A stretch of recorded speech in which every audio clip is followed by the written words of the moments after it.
শুভ সকাল বন্ধুরা, কেমন আছো তোমরা সবাই? আশা করি সবাই খুব ভালো আছো, সুস্থ আছো। আমিও ভালো আছি। আর এদিকে দেখো, দরজা খুলেই দেখি বৃষ্টি হচ্ছে।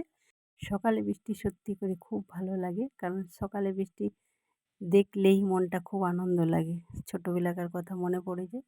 তো চলো, এখন আমি ব্রাশ করে একটু চা বানিয়ে নিয়েছি। যেহেতু আমি প্রতিদিন চা খাই না, একটু ব্যায়াম ট্যায়াম করি বলে, শরীরে ওজন কমানোর জন্য আমি মিষ্টিটা যতটা পারি কম করি, বা চেষ্টা করি কম করার। তো চলো, এখন বাইরে তো বৃষ্টি হচ্ছে, এখন চাটা খাই, পরে তোমাদের সামনে আসছি। এখন বৃষ্টিটা অনেক কম হয়েছে, আর এদিকে পাইপ লাইনে আমার জলও চলে এসেছে। তো সেই জলগুলো সব ধরে রাখতে হবে, কারণ আমরা যে জল ব্যবহার করি তাতে প্রচুর আর্সেনিক। তাই যতটা পারি জলটা কম ব্যবহার করি। আর এদিকে দেখো, আমি শুক্তো বানাবো বলে সব সবজি কেটে রেখেছি। তো চলো, এখন বৃষ্টিটা অনেক কমেছে, আর যেহেতু আজকে ছেলে নেই, তার জন্যে কাজের মামাকে আমাকে মুড়ি দিতে যেতে হবে। আর এখানে দেখছো, মামার জন্য আমি আলু ভেজেছি, চানাচুর আর কাঁচা লঙ্কা নিয়েছি, পেঁয়াজ নিইনি, যেহেতু আজ বৃহস্পতিবার। তো প্রতিদিন ছেলে চপ এনে দেয় দুটো করে। তো মামা নিজেই বলেছে যে আমি চপ খাবো না, আমার শরীর খারাপ করে যাবে, বয়স্ক মানুষ যেহেতু। আর তো চলো, খামারে কি লাগানো হয়েছে তোমাদেরকে দেখাই।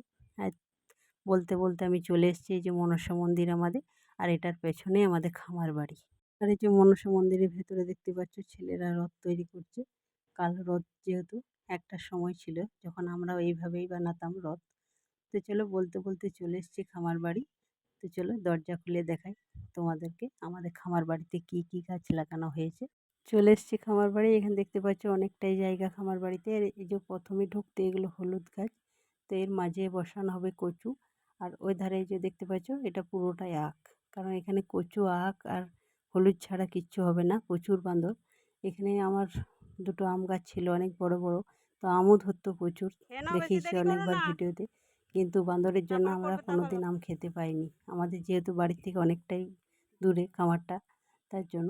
কাজের মামাকে মুড়ি দিয়ে চলে এসেছি, এরপর যাবো বাড়ি। তো বাড়িতে এখনও রান্না টান্না আমার কিছুও হয়নি, সবই বাকি আছে। তো চলো, ভিডিওটা যেখান পর্যন্তই, ভালো লাগলে অবশ্যই লাইক, কমেন্ট আর সাবস্ক্রাইব করতে